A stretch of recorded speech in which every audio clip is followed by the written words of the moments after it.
They say that success is built on strong foundations.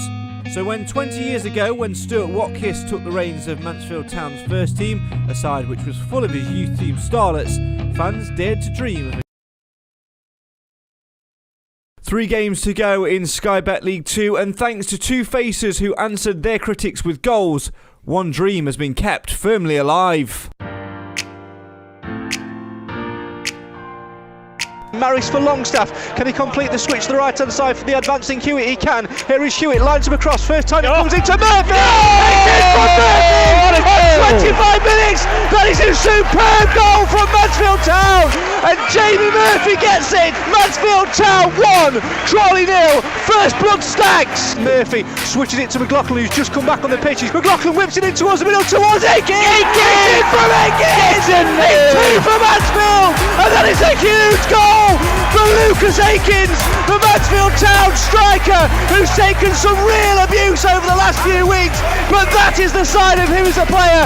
Mansfield Town 2, Crawley 0. Victory over 10-man Crawley, coupled with results elsewhere, lifts Mansfield back into the playoffs and only 4 points behind Northampton, who occupy the final 3rd place in the automatics, making Tuesday's game in hand even bigger.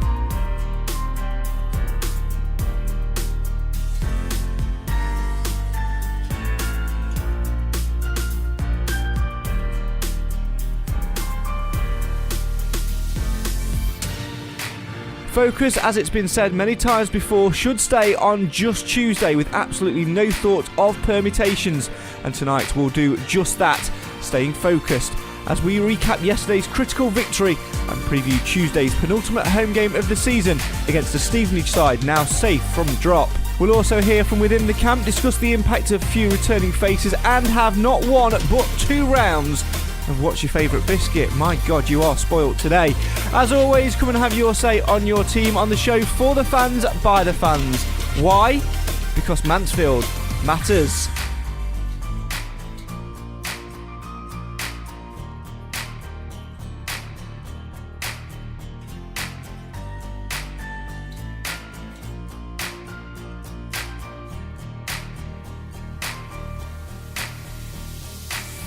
Football is our religion, One Call Stadium is our church, Nigel Clough the God we choose to believe in. By name, I'm your priest, and this is the penultimate Sunday sermon of the season. Take your seats, please.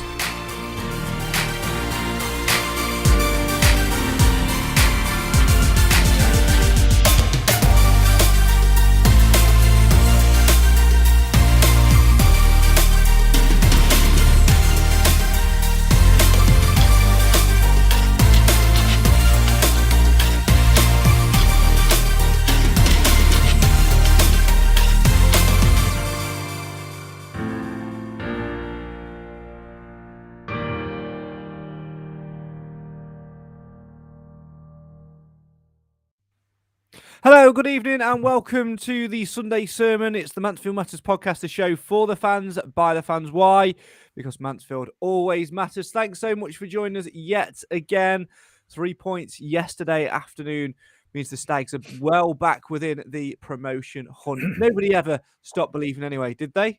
Did they? No, I hope not. I don't think so. 3 games to go, then it's set up to be an exciting end to the season. As always, get involved with the show. Have your say on your team. Let us know what you thought about yesterday. Can the Stags make it over the line and get themselves into Sky Bet League 1 at the end of this campaign? Let us know your thoughts, as always, in the comments. Joining me to discuss all things Mansfield Town, we've got the man who has just gone for a plain old name today. In fact, both of them have gone for plain old names today. We've got Clive Parkin. Good evening. Sat in his in what looks like his greenhouse. It's his conservatory. Good evening, Craig. Hello, everybody. Just making the most of the natural light, aren't we? Well, partly, but it's also confusing the camera because I've had to put another light on to make half my face visible. I didn't feel that our audience should be denied half of my face. Making no comment. Well, I think a lot of the audio listeners... In fact, I'll demonstrate for our viewers. Are you ready for it? Look at that. Eh? Yeah, I say keep it off, to be honest. I say keep it off. Do the other side as well. Well, yeah, try the other side as well. Yeah, shut the blinds as well. One man who it won't matter to because his name is the Blind Stag. It's Mr. Nathan Edge. Good evening. Good evening. Nice to see you back downstairs where the good Wi-Fi is. Well, the goodish Wi-Fi Well, anyway. we say good. We'll see what happens. But I've Could you moved downstairs so I'm close to the routers just to see if we can get anywhere with it. Or could you just not be bothered to take your stuff back upstairs after the Chris Greenacre episode the other week? Bit of that we both. recorded? I'm staying here as well because we did one midweek. Well, I know it wasn't a live podcast, but we did a podcast midweek, and then we win. So superstitions and all that.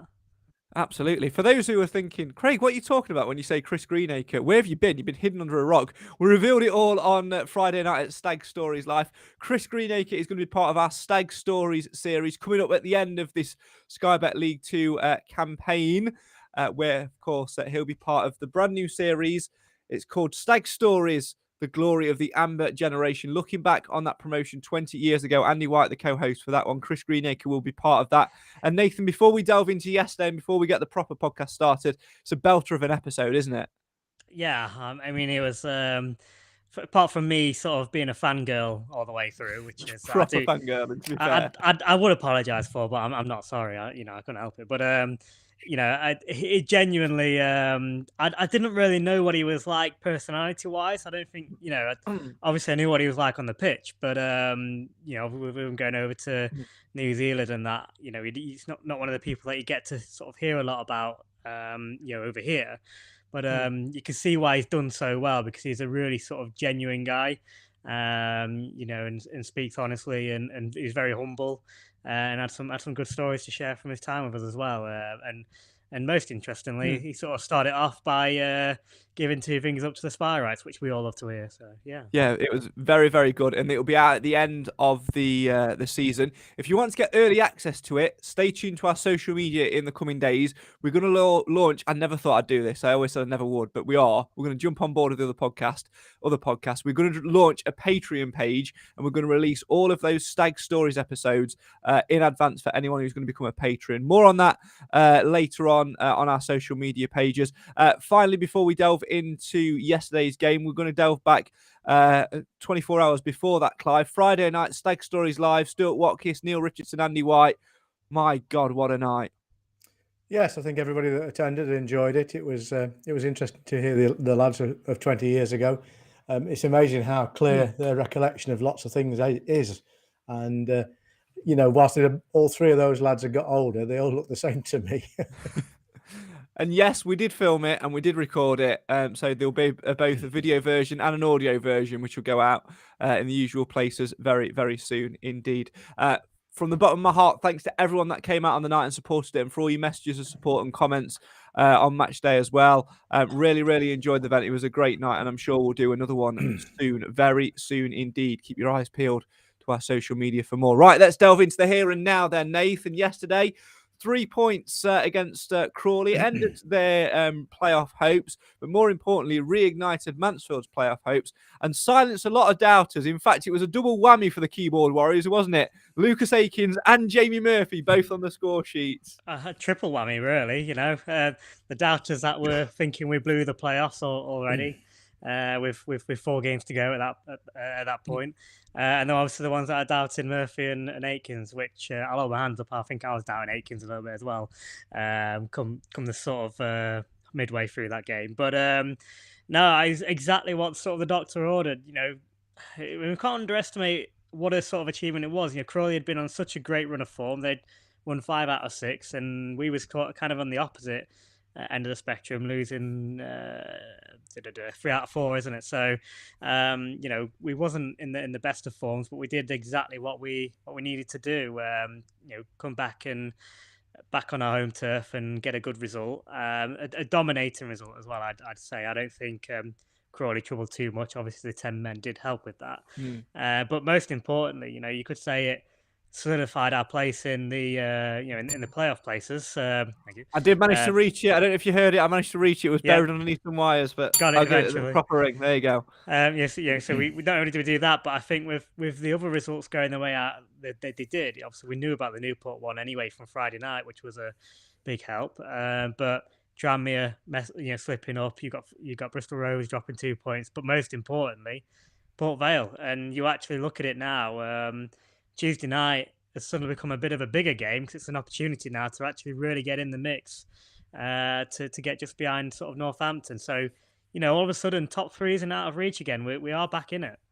Yeah, we are, but the focus is clearly on Tuesday night. More on that a little bit later on. Keep your comments coming in. I'll come to them in a second.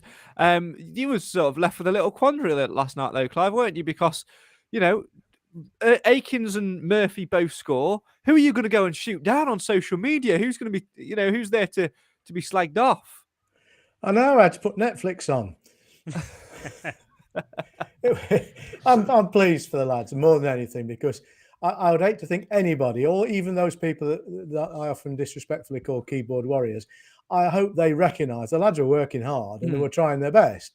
And all that was missing was a bit of luck that brought the end result. And let's be fair, for most of the time they've played since January, they've not been set up as strikers either. So I think we were being a bit unfair on them, and that's my criticism of certain comments that I've read. Thankfully, none of those since the game, because they would have been completely unwarranted. Yeah, But I mean, the main thing about the game is it was a complete package. We won the game deservedly. We should have had more goals, and I think a comprehensive win is always very nice to report back on. Yeah, none of those comments, by the way, went unnoticed by the Stag staff. It's interesting what Andy Garner had to say to me post-match about, sort of having to pick players up and sort of put the arm around them and give them that confidence they need. It's a really good interview. We're not going to hear that one on the show tonight. We're going to hear from George Maris instead, mainly because the Garner interview is about 8 minutes long. So, but it makes an YouTube page. An absolutely important point here is that players are no different to you and me. Nobody wants to be slated. And if you're doing your best and then all you get is some people knocking you and slating you and calling you a pile of poo or whatever it is they want to say, how do you think that makes them feel? Does the people who are saying this think it's going to improve anything? Well, this is very true, because just going back to Stag stories for a second, I mean, I've got my theories on who it was. I was introduced on stage. Somebody actually booed. Was it you? No, it wasn't you, Clive. It wasn't me, no. I mean, it was coming from the direction of your dad. I'm not going to lie. I know. I have to have words, mate. To be honest, I have to have words. But... I mean, my missus was also sat over there, but she said it wasn't her. But unless you made a voice really deep, I don't I'm going to say it was a deep boo on this occasion. But just on the Andy Garner thing, what sort of made me laugh a little bit? I don't know if you said this in your interview, Craig. I haven't heard yours yet, but shocking. That's shocking. Sorry, but on the I Follow interview, he actually one of the things I think frustrates people the most with Akins is he likes to try and do a lot of fancy flicks that don't come off, and sometimes his first touch is very poor at times. And actually, Andy Garner, he said in the iFollow interview that obviously his work rate's been great, but he did say he does have to work a little bit harder because his first touch is that bad. He has to go and get it back. So it made me laugh, because kind of it still shows that they do see his weaknesses, but they still think he's got other parts of his play that are going to bring stuff to the team, which is needed. So, and I think he has been a bit frustrating at times. I'm not going to say all the time, but at times he's had. I can see where the frustration comes from, but hopefully, that goal now just gives him a bit of a boost, like he did for Resoaks early in the season, to just get him settled a little bit more, not stop him from over trying, and just settle him in and improve his performances a little bit for the last few games of the season.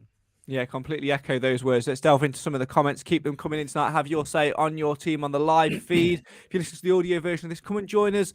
Still got a couple of shows left of the series of the season. It may well be the penultimate Sunday sermon, but we've still got a show midweek after the Stevenage game. We've still got a show after the Salford game. We'll still have a show after the Forest. There's lots of shows still to come, so make sure you get involved on the live feed. Check out our social media for that. The Mansfield says, we absolutely dominated Crawley. It was a pleasure to watch. Jim says, hi all. Oates and Hewitt took time to settle, but look at them now. Hopefully Akins and Murphy can now really show their quality after a settling in period.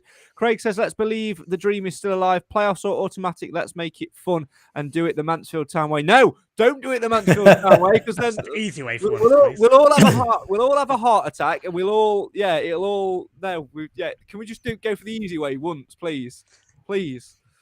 Oh dear. But no, in Mansfield Town, it will be the Mansfield Town way. So strap yourselves in, kids. Roger says the second goal, a quick worked free kick that caught Crawley in a crawl.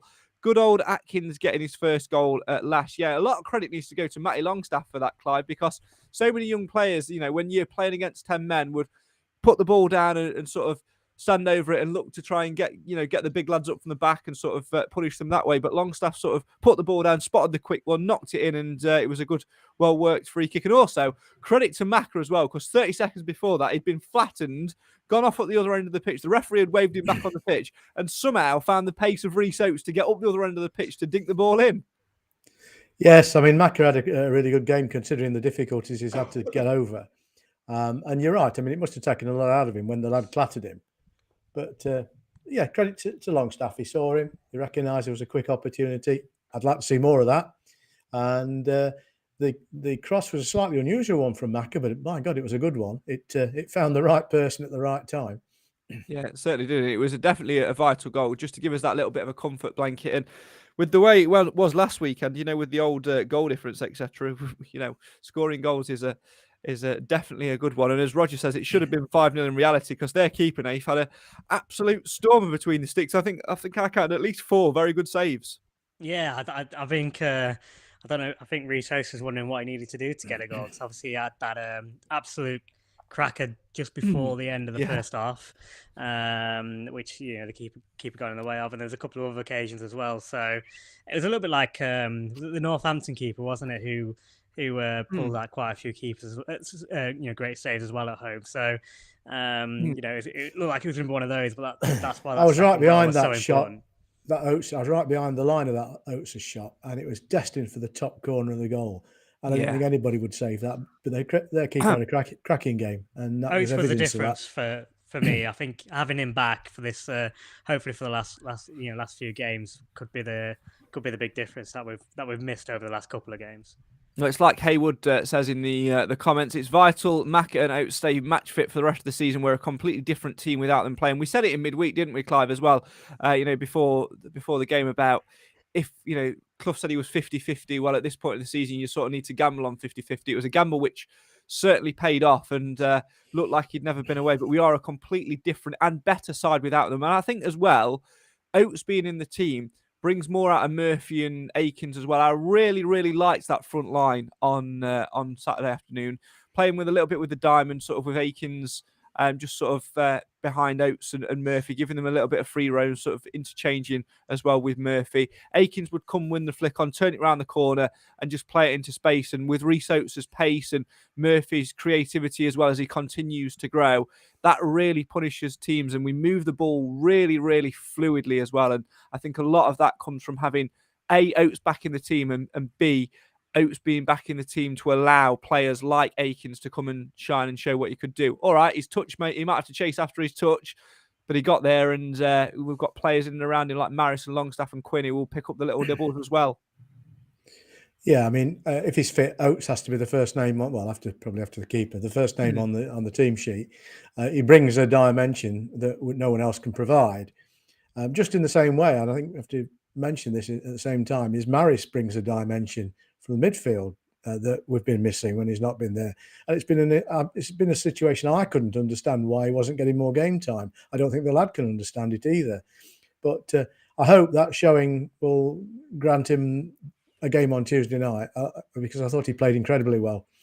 Yeah, sort of sat at the bottom of the diamond. He did very, very well indeed. I'm just going to have a quick look at actually when Maris's last start for the Stags was. I know he's made a fair few substitute appearances over the last few weeks or so. And I spoke to him after the game, which we'll hear later on. He was sort of a little bit annoyed, a little bit angry that he'd not been playing himself, and sort of said, today was my chance to, go and prove people wrong and things like that. So, it was a real good opportunity for George Maris to sort of come in. The last time he actually started a game was the 2-0 win away at Bradford at the end of February. So it's even though it's only sort of a month, you look at the amount of games we played in March, that's a lot of football for him to miss. I know he was sort of struggling with an injury towards the start of that, but certainly towards the back end, he could have come in and made an impact. But sometimes, managers do these things, Nathan. Andy Garner said to me afterwards, he's not been in. He's been a little bit frustrated that he's not being picked to start. We've chucked him in today, and it's paid off. And sometimes that reverse psychology at this time of the season works quite well. Leave you out of the side, put you in at the right time. You're itching to go and perform. and you up your game by 10-15%.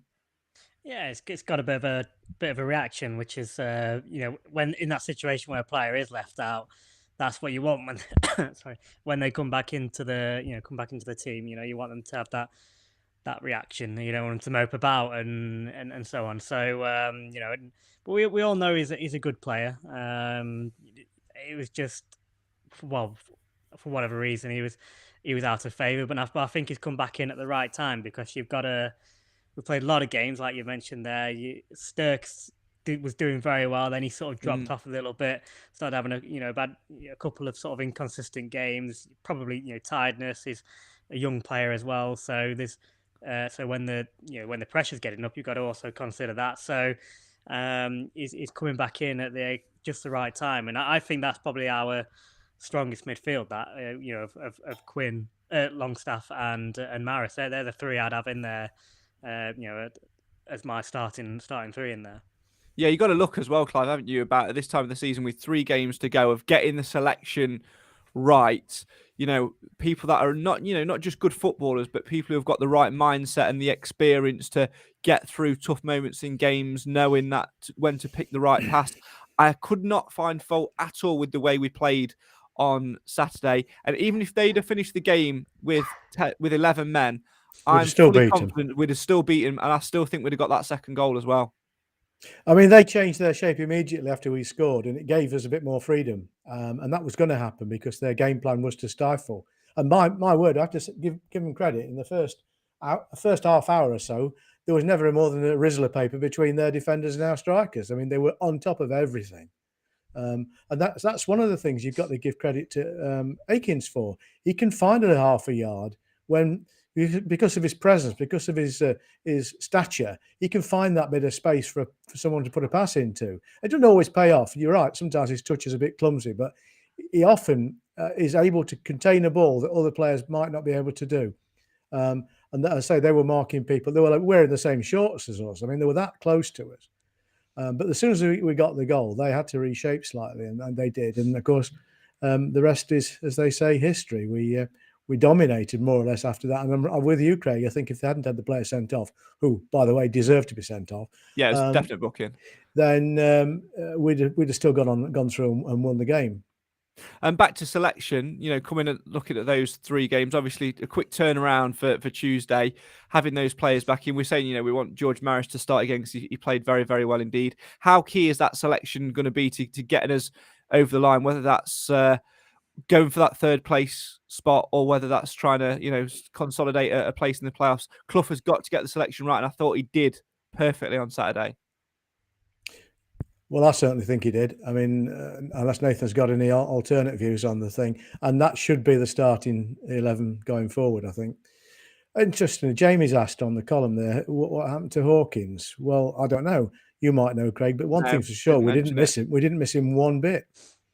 No, it wasn't mentioned in the post-match comments. I'm sure we might find out on Tuesday. But I know he was looking to rest him a couple of games ago, wasn't he? When and then I think O'Toole got injured, so he had to play him. So, but if you're going to rest him, you'd put him on the bench, wouldn't you? Yeah, it's got to be didn't need or to. ill.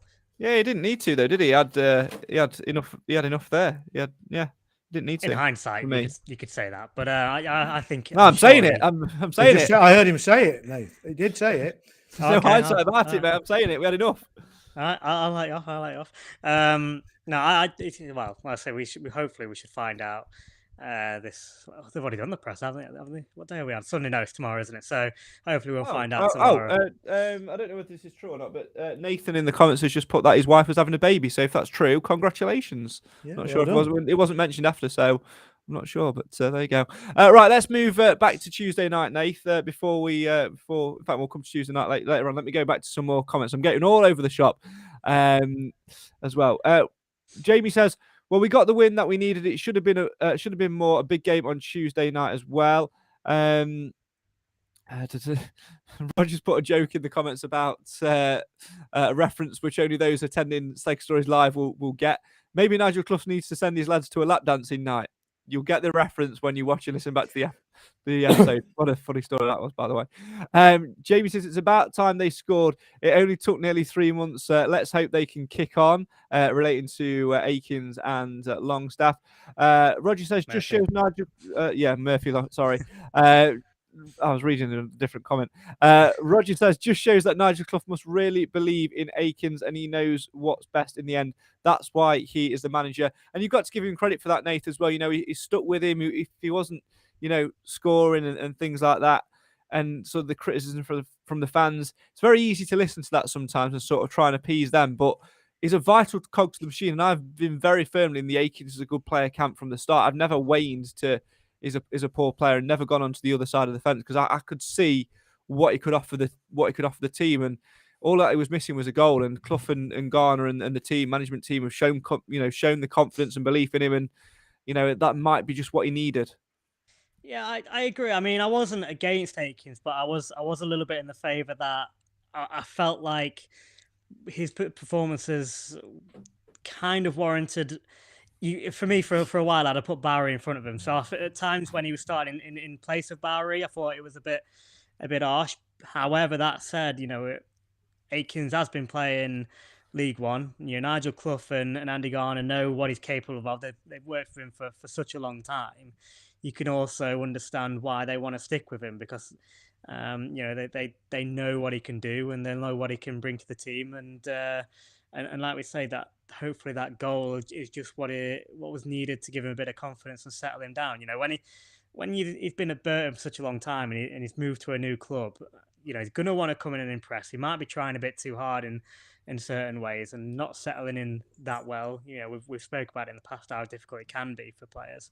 So hopefully that does settle him down a little bit, and we'll see a bit more of the player that Nigel Clough's able to get out of. Yeah, Chris in the comments says we're going up. Yes, we are up the little hill on Quarry Lane into the stands on Tuesday night to support the boys to get them over the line, and then hopefully going up at the end of the season. Andy says, important question is that have we reinforced the away bench seats ready for Steve Evans on Tuesday? I'm sure he'll be looking forward to his reception on Tuesday night and see what reception he gets, although Stephen is now safe.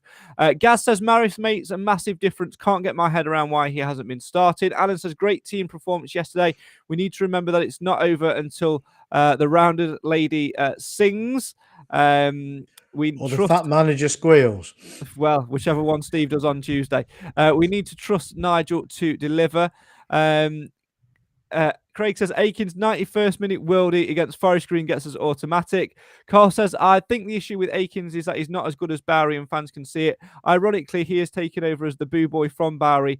Akins will come good and will be an experienced utility man. Roger says the comedy bit of the game when Macca got in a great position to do a slip over. That was so funny. Clive. I think what happened there is McLaughlin was sort of preparing himself to shoot. The keeper comes out a little bit quicker than McLaughlin says. And McLaughlin's brain goes, right, I'll just step over, knock it round him and put it back across the face of goal. And McLaughlin's legs went, nah. I think the lad was trying to think on too many levels at one time. It reminded me of our departed friend C.J. Hamilton. He would do all the glorious things, get to the point where he had to deliver across and forget why he'd gone there. And I think nobody told the lads' legs yesterday on Saturday that they had to do the next bit. Yeah, it was very funny. It looked from where I was sat like he tripped over nothing.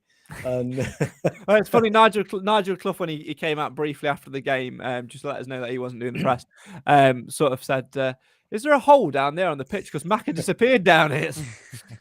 So there you go. Maybe that's why he didn't do the press after. Maybe he was going to go on a little discovery to see if he could find Macca. Ellen says, very encouraged to see Oates back, arguably our most influential player. Stephen says, Auto's definitely still on, I believe. Come on, you Stags. Roger says, Maris, Oates and Macca showing they are vital for the team in the last 3 games. Richard says, Maris was excellent and should start in every game, in my opinion. Breaks up play and looks to set things going. Also gives more confidence to the defence.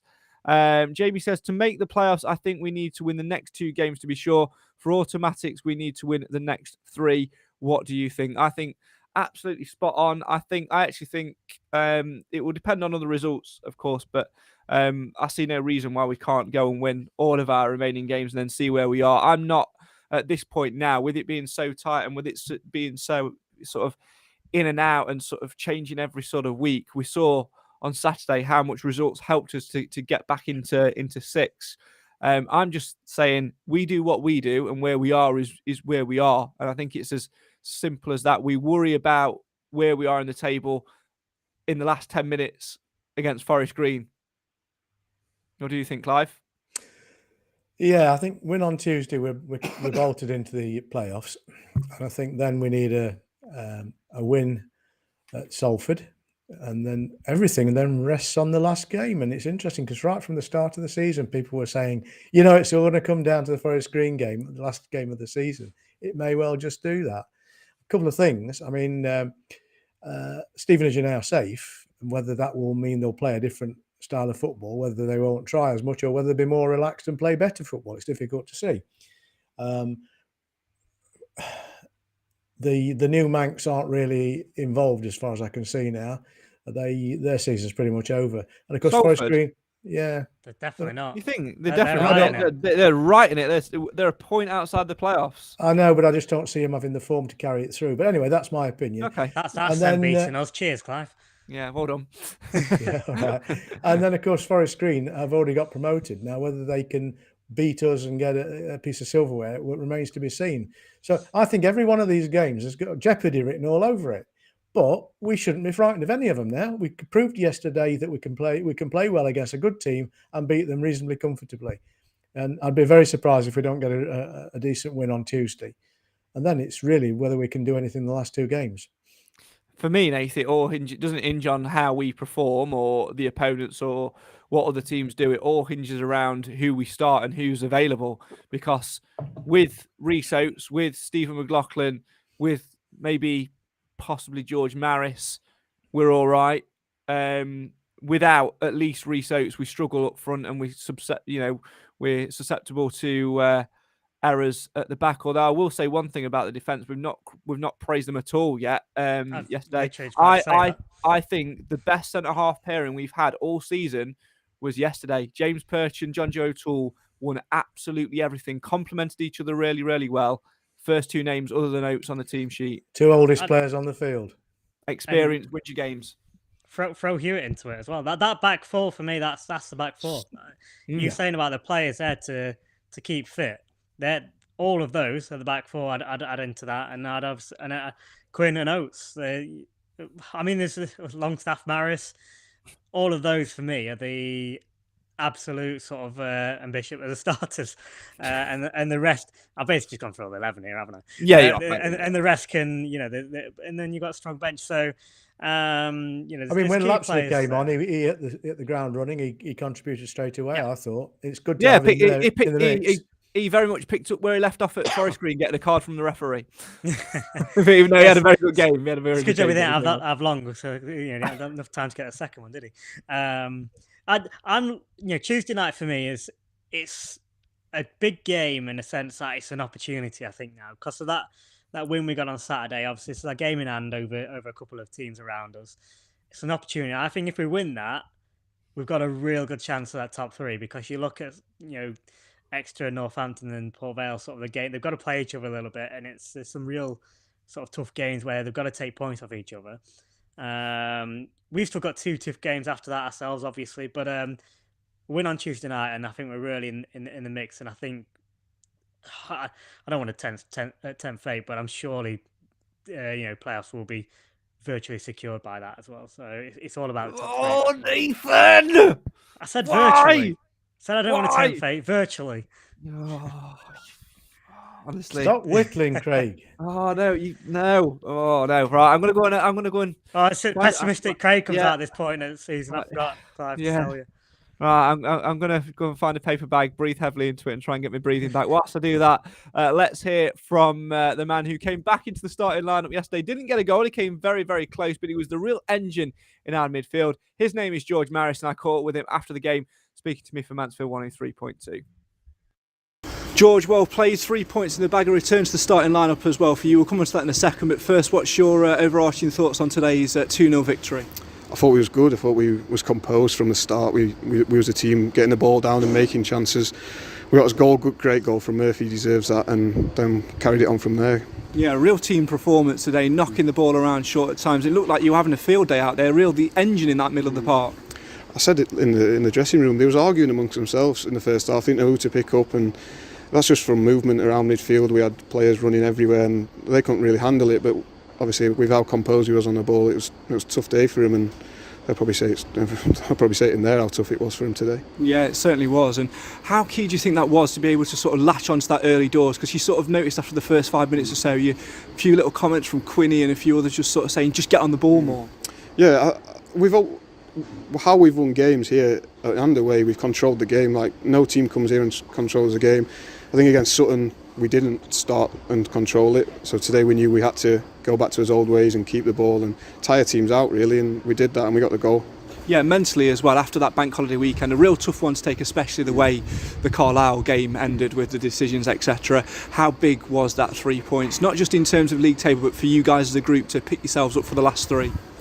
Yeah, I mean, obviously I only played 10 minutes at Carlisle, but the lads were saying they put so much work into that game, and not to get anything, decisions we didn't know at the time that they'd gone that much against us, but we had to respond, and in training it was all about responding today. We know we're still in the hunt. There's 2 losses and people start thinking, are they still at it? But of course we are. We're trying to get promoted, and we're trying to get automatic promoted. It shows how much it swings though as well, doesn't it? Because didn't have the luck on Monday, but today results seem to go your way as well.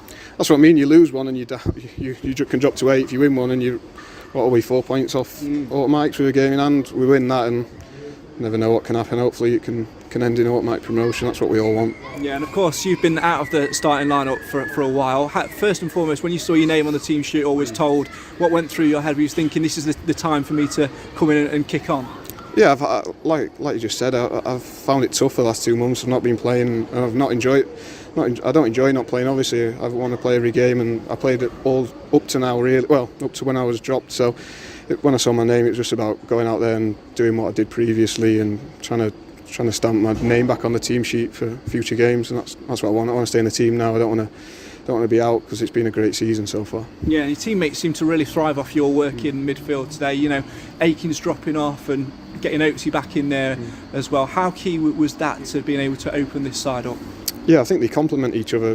Reece and Lucas and Bowes are the same, because Lucas and Bowes will show to feet, and that they'll hold it up for us, and Reece is just a bulldozer. He can run in behind, he can do anything, but to have the 2 up front is massive. Like, I think we play better when we have 2 up front, because there's help for Reece and there's help for Lucas. So obviously you saw that there, how much it worked today, the 2 of them. Second season for you at Mansfield now as well, and this time around it's got a bit of an exciting finish. Better than last season, isn't it? But no, yeah, I've enjoyed both seasons. I love it here. Long may it continue. I've enjoyed both seasons. Even last year when we wasn't playing for anything, I've still loved my time. And then this year I've really enjoyed it. It's been one of the best seasons I've had in football. Yeah, and having the fans back in has been critical to that as well. You know, over 5,000 of them again today. How key for you guys as players is that support when you come out and hear that roar? I think a lot of players down there will say these are the best fans they've played in front of. For me, 100%. At home, we're so confident because of them. Like, I was just saying over there, like, there was a bit of a moment where we started to switch off for 10 minutes, and you just heard them roar, and you was like, look behind you, like, Jesus, we better pick his ideas up here. Scored the second, won us the game. You can say that a lot of this season. Like, even when we was losing, they was trying to pick us up, but a lot of the times they've got us over the line. How important is it now to stay grounded? Because as supporters, we all do it. I do it as well. You look at the league table, you look at the games, you think, a point there, 3 points here, we can get automatics or whatever. How important is it just to stay focused and just allow the football to do the talking? I think it's cliche, but you've got to take it a game at a time. You've got to focus on Tuesday. If we can get the 3 points Tuesday, then you can start to look at the last 2 and see what position we're in. But the win on Tuesday, if we can win that, that's vital. That'll put us in good stead for the next 2, and then just got to focus on ourselves. I know people looking at other results, you can't. You just got to focus on ourselves, and hopefully we'll do the job. How key are Nigel Clough and his staff to keeping you on the ground? Because you sort of saw, after Carlisle, brings you in for training the day after, just to sort of make sure you're not sort of overthinking it and overcomplicating it. No, they're great. They're experienced. They've been through this before. They know how to handle situations like this. And like you said, the boys were disappointed. They got us in. We started training. Training's as good as it's been. We play like that today. It's a simple game, innit? When they do that for us. And I think the contrast from Carlisle to today was massive and just shows how good we can play. Big finish ahead, final 3. What's your message to the fans ahead of that sprint finish? Just keep doing what they've been doing all season. I know they've sold out at Salford. There was always going to, and there'll be big attendances for the both home games. They just need to carry on doing what they're doing because it's worked here. I've just said we've won 11 out of 12 here, is it, or something like that. That's a big part to them. So hopefully they can carry on doing that for us. George Maris speaking to me after that game yesterday at home to Crawley Town, where we won by 2-0, and mentioned, of course, the final away trip of the season to Salford City on Bank Holiday Monday. That could be another key game in terms of the final game of the season. We've sold our allocation of tickets. If you still need to arrange your travel, Stag Supporters Association are, of course, taking coaches to that one. And now I need to get my teeth back in. £15 for Amber members, £20 for Blue members, £25 for non-members. Departure time for that one is 8:45 a.m, of course, because it's a 12:30 kickoff, because it's live on the telly. And if you want to book your seats, you can call 07967 689 597. There you go. I knew I could rely on Clive with Alan not here tonight. So thanks, Clive. Really appreciate that. Right, we'll have more from George Maris later on as we find out what his favourite biscuit is. First, though, let's delve very, very briefly, Nath, back into the all things Mansfield Town. That, of course, on Tuesday night is the return of "Alright, son, it's me. I'm back." Yeah, the return of also the worst accent Billy Connolly. Worse? ever. Worse? It's not good. It's terrible. It's awful. I Shocking. think he's going to get a warm welcome on Tuesday night. Yeah, I agree. I think Burger King will be delighted around the corner. Sorry, that's not very nice, is it? He's going to get a hostile welcome, but I think he revels in that. He I does, really do. yeah. He But really does. I'd like to, I don't gamble, but if I did, I'd put a bet on him being sent to the stands at some point. And do you know what? We've not had a manager being sent off. We've not had a manager sent off, an away manager this season, have we? So, still to tick that off on footballing bingo. There's a concept for the next series, by the way. Always foreplanning. You're going to ask Evans what his favourite biscuit is. He'll just say, "Oh, all of them, son. I packet." like all of them, son. All the Even as best a rapper. I do, yeah, especially if they're from Waitrose, Means. Always shopping in there. In all seriousness, though, Nath, the thing for Evans, it would have been absolutely fine if he'd have gone, look, I've got an opportunity at the end of the season to move on elsewhere to a club that's close to my heart. I'll see out this season, and then I'm going to move on. Hopefully with you guys in League One, but I'm gonna move on. But it's the fact he just went, I'm off to China, and then turned up in Peterborough. Yeah, well, I mean, look, there's a reason why basically every club is managed that they all sort of don't like him at the end of it. So because of the sort of He's person basically he is. dishonest, isn't he? That's the trouble. That's the best way of putting it, isn't it? Dishonest. I won't say, I don't. I was gonna say disloyal, but that's not. You don't really have loyalty in football anyway, so that's not really an issue. It's a dishonesty, and like you say, it's the way he went about leaving. So, and I think a lot of Stags fans have been waiting for this day to come around where we can finally sort of. Well, we're all looking forward to welcome him with back to with Gillingham, aren't we, or Peterborough, and neither of those things happened. So this is fabulous. Yeah, it is, and it's nice to see that his career has gone downhill since he walked out and left Mansfield, and the Stags are all pretty much still in the same position. I'd actually argue, Clive, that they're probably better off. All right, it sort of took that little bit of heartache the season after and things like that, and then obviously the COVID year where things didn't quite happen, and it went a little bit wry for us over that those 2 seasons, but. I think we're in a much better place now as a club. We've learnt lessons from the very, very top, and we've recruited arguably better players on the pitch as well. Not one single player, other than Jason Law, now remain from the Steve Evans era, which says a lot. On less money as well. I think the club is running itself on a more balanced book basis as well. I think that's essentially what the chief executive officer has to do. It's nice to have the owners with an amount of money they can throw at problems, but you need to run your club as a business. And a lot of people think we're a money bags club, and that's a little bit it's a little bit simplistic. We're not. It's not a little bit of something. It's not. I think it's everybody has that view, and I think you're going to say it's a little bit unfair. It's definitely not unfair, because I think everybody has that viewpoint, and completely wrong, I think, in my opinion, looking at what we've done over the last couple of years. Yeah, and I think it's nobody else's business how the club is run, apart from the club Correct. and the authorities. And if they get it wrong, they get it wrong. But where we are today is with a club that's seemingly better structured, got better behind the scenes staff. It's got good management. They've invested in a chief officer that's going to try and improve the structure of the club further, and to reinforce the money's required to keep the team right. But they've had, as we've seen happen this year, they've had to keep trimming the squad. You can't keep spending. And any opportunity you get, certainly from the second half of the season on, to put players out on loan or to sell the odd player for a fee, you can't afford not to consider it. I mean, I didn't like the fact we lost Charlesley, but you could understand the logic in it, you know? And they can get it wrong as well as get it right. Of course, it could have been a really daft decision based on the problems we had with injuries and suspensions afterwards.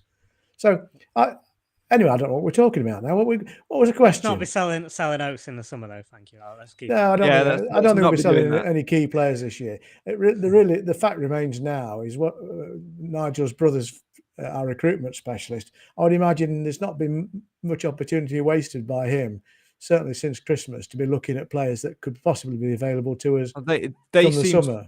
They very much seem to already always plan one transfer window ahead. So when it comes to the summer window, they'll already be thinking about the January window coming after. So I think a lot league we're in though. It does. There is a little bit of that, but that's what good management and good planning does for you. You do it with contingencies. So you say if it's scenario A, that's where we're going to head for. If it's scenario B, we'll head that way. And there will be certain players that will only join us under certain conditions. We understand that. Yeah, it's part of the football. And we learn from some of the mistakes we've made. We have made some mistakes in terms of recruitment, and you look to find better players for than the ones you've already got. And at the moment, we've got a decent squad. We won't have them all together at the end of the season because some of them are loan players, and they'll go back, I would imagine, to their own clubs. So they have to get some more bodies in. And at the same time, I do think we've got to try and hang on to people like Jason Law as well, because, we've got to be less reliant on buying people in. We've got to, this production line of young players has got to kick in at some point. Yeah, maybe it will. Maybe it will one day, but we always seem to be with the youth players about 2 years behind where we need to be. But that's because we've constantly chopped and changed managers. Because again, going back to him, Steve Evans wasn't a massive believer in bringing them through, and then obviously Dave had a bit of a different view. But because the previous manager wasn't so in tune with it, it wasn't aligned with how the first team were going to play. So it's very, very interesting indeed. Anyway, before we go off on a wormhole and down a tangent, Nath, obviously he will be coming back on Tuesday night, him and his mate Dodgy, but it's very, very important to get the boos and get the hissing out of the way before the first whistle is blown. And then once the first whistle is blown, none of the attention on him, all of the attention on the Stags players. Yeah, although if he's up to his usual tricks, I think he'll try and get the attention on him, because that's the sort of person he loves it, doesn't he? So, but I think most importantly is what we get up to on the pitch. If we can go out and get an early goal, I think a bit like Clive said earlier, you don't know what you're going to face. If they were still in for a shout of relegation, it was going to be probably a tense match where they were probably going to be. It's going to be harder to break down and then be a bit of a tighter game. But if we can get an early goal against them, I'm hoping that they'll be sort of already thinking about the end of. It's not the end of the world if they lose now, is it? So I think it's about starting well for us, and then the focus is just literally on ourselves from there. And credit where it's due, Evans has managed to get 3 wins and a draw in the last 4 games. So he's not without his abilities, and you have to accept that alongside his obvious flaws. Yeah, they're a good side. They're actually, over the last 6 games, they're actually in better form than what we are. They're actually 10th in the form guide, and we're 12th. So they're certainly in good form, and he's managed to turn them around. Let's just hope that we put the the focus fully on the Stags players on Tuesday night and not on Steve and his mate Dodgy. Right, so let's turn our attentions to predicting Tuesday night's game. A little bit of a change in the podcast prediction table this week as well. Mainly Nathan extending his lead at the top, which is just ridiculous. Well done, Nathan. Yeah, Thank you. You sounded very sincere there. Yeah, it's annoying. I can't do sincere. Sorry. No, shocking. Only want to correctly predict a 2-0 win on Saturday. So well done. You got 3 points. The rest of us just picked up one and the odd point. You're all getting beaten by someone that can't even see what's happening on the pitch. I mean, that's just shameful. An odd point. Does it come under the category of blind luck? No. Very good. So Nathan's at the top. Then Clive, you're in second. I'm in third, a point and a half behind you. Steve is in fourth. Nick is in fifth. Steve Nadin is in sixth. Alan's in seventh. Cam in eighth. Roger in ninth. And Ricky in 10th. So let's go with the top of the tree. Alan earlier on predicted a 3-0 win with Rhys Oates, Jamie Murphy and John Joe O'Toole getting on the score sheet. Nathan Edge, what are you going to go for Tuesday night? Yeah, and you can include in your predictions if you wish to gamble and throw away all your points, whether Steve and his mate Dodgy get a booking or sent off. So you can include that if you want, just whether you want to spice it up a bit. Well, so what if I predict a booking, and it doesn't happen, I lose my points? Yeah. Yes. Nah, good idea. I'm not right. I'll stick with it. I'm gonna go. Not a team player, you. I'm sure you'll find a way to stitch me up between now and the end of the season. Don't worry. Desperately trying. I'm fully expecting it. 3-0 for me. I agree with Alan there. Rhys Oates, John Joe O'Toole, and Matty Longstaff. Ooh, right, Clive, you're next up. I don't think we'll keep a clean sheet. I think their leading goal scorer, whose name eludes me at the moment, I think he'll get one. So I'm going to go for 3-1 win. My scorers are Oates, Akins, and Macca. Oh, okay. I am also agreeing with Clive that we won't keep a clean sheet, but I think we're going to score more goals. I think we're going to turn them over 4-1. I'm confident. I think we've found a groove. If we play the same way we did, I think we can. Norris is their top scorer, by the way, Clive. That's him. That's the one. I think we're going to win 4-1. I think the bonus points. Rhys Oates, yes. Rhys Oates is going to get on the score sheet. I think Lucas Akins is going to score again. I think Jamie Murphy is going to score again. And I think we are going to score from a set piece. And it's going to annoy me because I always put every single week O'Toole, right, gets a goal, and he never does. And then the week where I didn't put O'Toole, what happened? He went and got a bloody goal, didn't he? Am I going to back him? Yeah, because you lot have as well. Nathan's backed him, so I'm going to go for him as well. So, I'm going to put O'Toole for my fourth goal. I think a 4-1 win. Oates, Akins, Murphy, and John Joe O'Toole for his. If you want to play along with podcast predictions, the link is in the description. It must be done when, Nathan Edge? 1 hour and 1 minute prior to kickoff. It must. And no trying to change your predictions and goal scorers after the team selection has been made, Nathan Edge.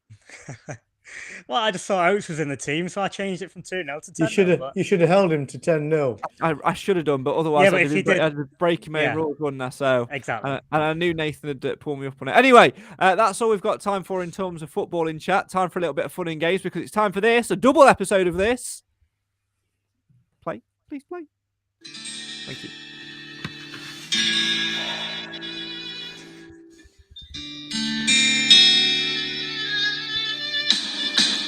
My favourite place is the biscuit tile, it's where I like to be.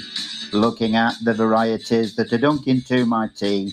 Malted milk and shortbread are very, very nice. But my favourite is the hobnob, 'cause you can dunk it twice.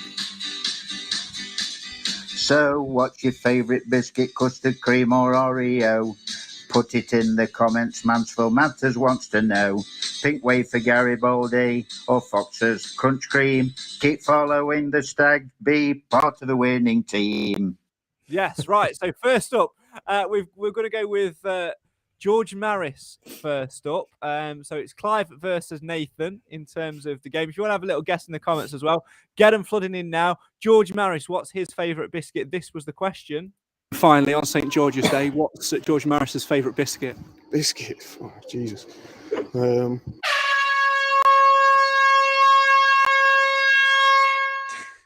So there you go. What was it? What was George Maris's favourite biscuit? Nathan, what are you going to go for? I'm going to stick with what I put in the in our group chat. I'm going to go with custard cream on this one. Clive, what are you going for? The winner, of course, of you won some biscuits in midweek, didn't you? Yeah, I did. I gave them away. I gave them away to a far more deserving cause. I'm going to say that I think they're called fairy rings. They're like circular. Party rings. Party rings. Yeah. What a biscuit that is, by the way. Fox's party rings. That's the one. You're saying Fox's party rings. Roger Fox's and party rings. Roger. That's a much better name. It's all going right for me today. That's why they got a hole in them. Absolutely. It's going down south very quickly. It is, isn't it? Roger, Nathan, and Rob all said. Roger and Nathan said chocolate digestives. Rob says chocolate chip cookie. Let's find out what George Maris's favourite biscuit is. Finally, on St George's Day, what's George Maris's favourite biscuit? Biscuit. Oh, Jesus. Digestive with a cup of tea, probably. Digestive with a cup of tea. There you go. That's George Maris's favourite biscuit. Not a chocolate digestive. Plain, normal You need digestive. to clarify that one. No. It was very clear. He said a digestive biscuit. If it meant chocolate digestive, the clue would have been a chocolate digestive. No, I feel like it. I feel like it was.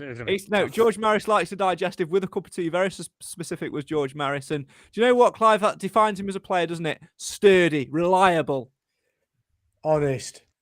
But not in the rain, because he'll just fall into. Not frivolous. No, that's Rich T, you moron. That's Rich T. I'm not even digestive. Just basically the same. It's a digestive more bitty, isn't it? That's like saying Steve Evans is like Nigel Clough. Two different now. Not really. No, let's go on to the next one. Maybe if it was a double, carry on. Right. Well, the next one is Andy Garner, the Stags first team coach. So, and I'm going to be honest, this is, I think, my favourite answer ever given to me on the "What's your favourite biscuit?" question. I don't think this will be beaten. With farty ring. Yeah, something like that. Nathan, what's your guess? What are you going to say for Andy Garner? Get it in the comments now. Now you've said that, I don't know. I was going to go chocolate finger, but you've just thrown something out there, and I don't know where to go with it. But I'm sticking with that. Sticking with the chocolate finger. Yeah. That says a lot about you and what you get up to on a spare time, doesn't it? Clive, what about you? What are you saying? Are you going with Nathan's chocolate? Are you going with Nathan's chocolate finger? I think chocolate finger is a good shout, but I've got to find something different. I'm going to go with fig roll. A fig roll. Yeah. Is that a biscuit? Okay. Oh, I suppose it's a biscuit. No, a fig roll is a biscuit. It's in the biscuit aisle, and they don't. Well, it's more obscure. That's why I've gone. Yeah. No, I can understand why you've gone for it. Yeah, I can understand why you've gone for it. Nathan says Gary Boldy. Roger say custard cream. Let's find out. This is the question. Finally, from me, when you're watching games back and reflecting on things afterwards, and you've got a cup of tea or a coffee, what's your favourite biscuit to go alongside it?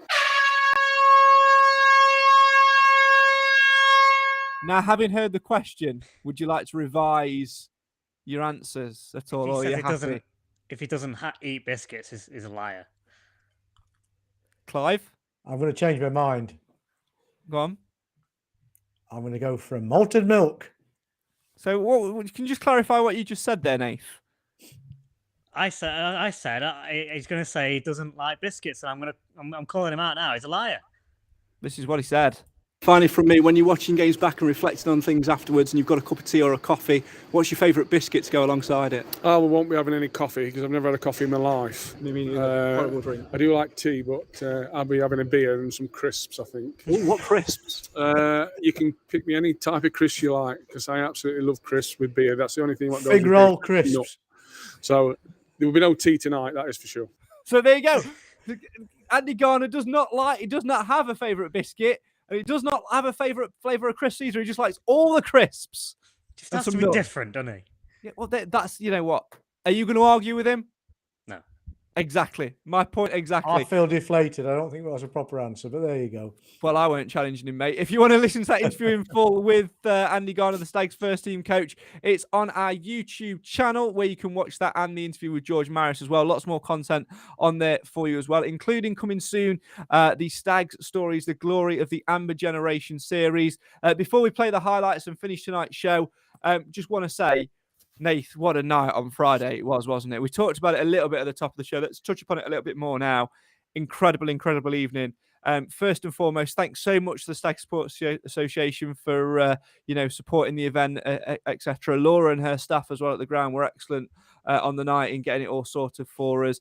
I suppose Cam weren't that bad on the PA either, to be fair. But what a night it was. It's been worse, hasn't it?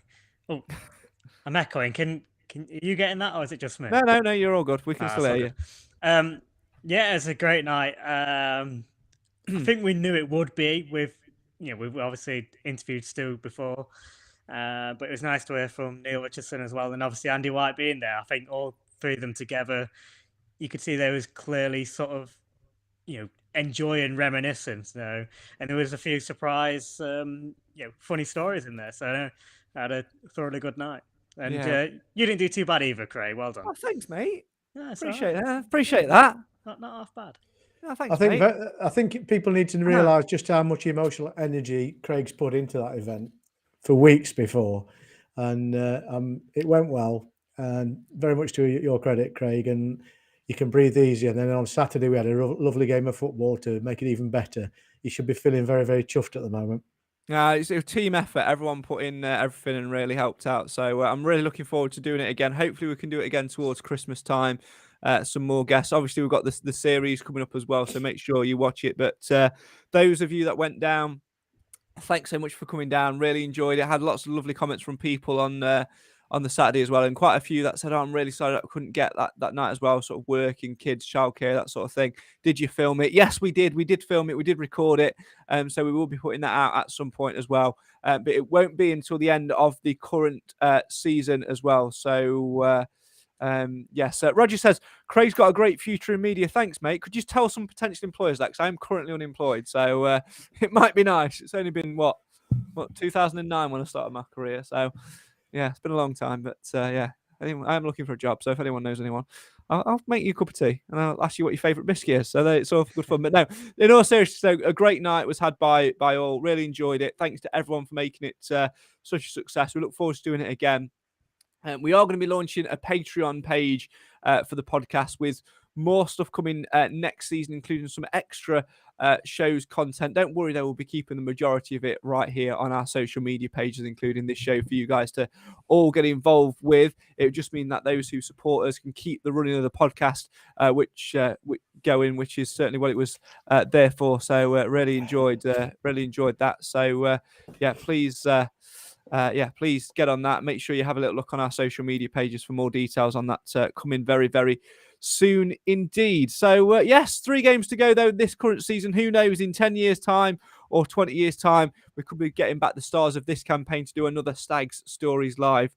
The glory of the post-COVID generation. It's all right. We've got 20 years to work on the title of that show. Right, we'll see you again in midweek. For now, though, here's the tail of the tape as we remind ourselves what happened on Saturday afternoon as Crawley came to town and Mansfield needed to win to reignite the fire of their season. Lucas Akins and Jamie Murphy were on the score sheet.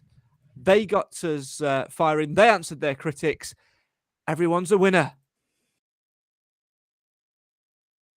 A nightmare bank holiday weekend, which means the Stags are just outside of the playoffs as we head into this afternoon's game here at One Call Stadium. Mansfield Town must put that behind them as they take on a Crawley Town side who this afternoon are without their manager, who's suspended by the club, and are still mathematically within reach of the playoffs. A win for Mansfield Town would not only end Crawley's hopes of a playoff chase, but also reignite the Stags' push for promotion.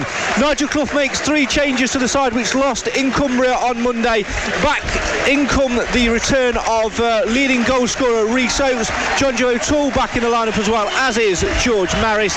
Out go Jordan Bowery, Ollie Hawkins and Ryan Stirk. Murphy on the halfway line, he's got the advancing run of Longstaff. Murphy wide to the right hand side looking for Lucas Akins. Akins coming forward for the Stags. Here is Akins who shoots, palmed away by the keeper, and Mansfield can't get there first. Stephen Quinn trying to put the pressure on. Akins will try and win it back, but Quinn has judged to have fouled. That was an excellent break by Mansfield Town. Murphy holds onto the ball, turns well into space. Mansfield looking to stretch the game. Maris for Longstaff. Can he complete the switch to the right hand side for the advancing Hewitt? He can. Here is Hewitt, lines him across. First time it comes into Murphy.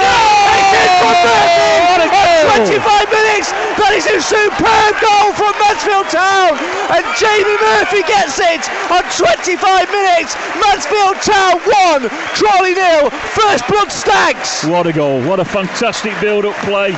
We said they'd be knocking on the door. I keep talking to you about this Murphy, he's got quality. Great ball back and a great volley from Murphy. What a goal. Maris can cross here, knocks it back for Rhys Oates. Rhys Oates looks to set himself on the edge of the box. Oates shoots, and a goal! It's palmed away by the keeper Glenn Maris. That is a superb save. Rhys Oates with a pile driver, and Stephen Quinn knew what was coming on that far side, so he dove out of the way. Absolutely brilliant. It's great stuff down this left hand side, and that's Rhys Oates all over.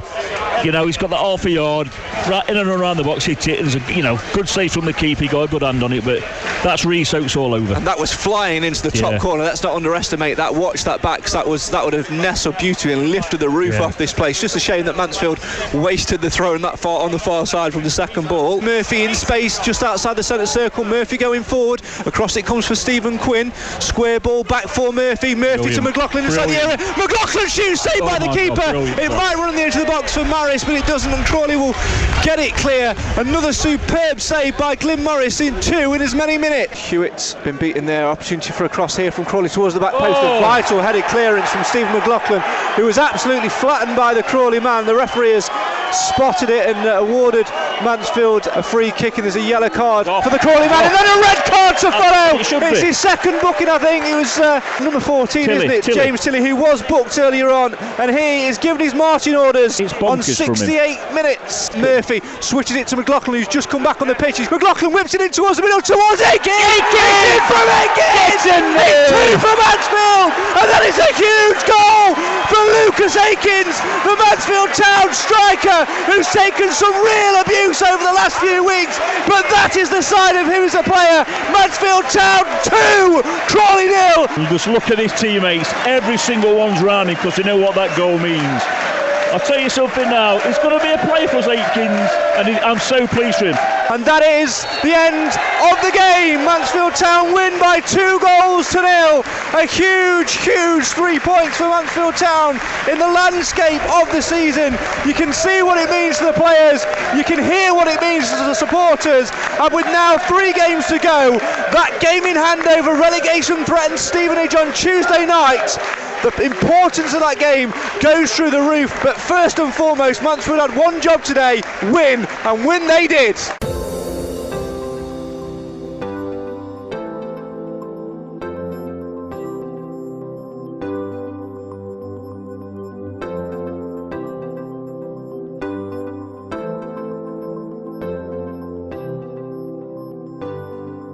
So there you have it, goals from Jamie Murphy and Lucas Akins giving Mansfield Town inevitable hope that promotion could still come at the end of the season.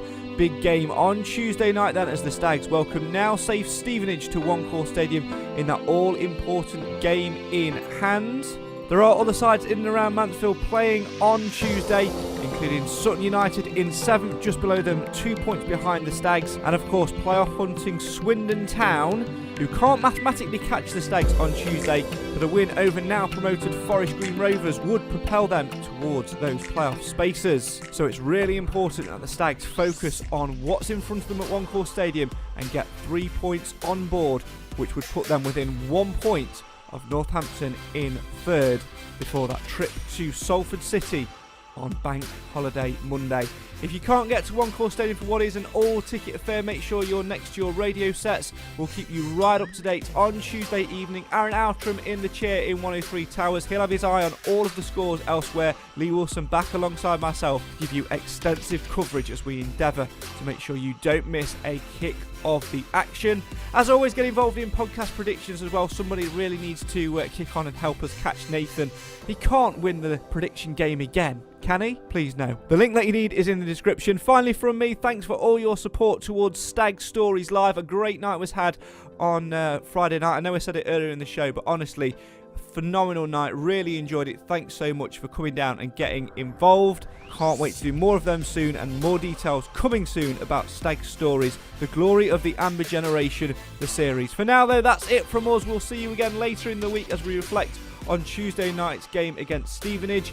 The fire has been reignited, but can Mansfield Town keep it burning? We'll see you again soon.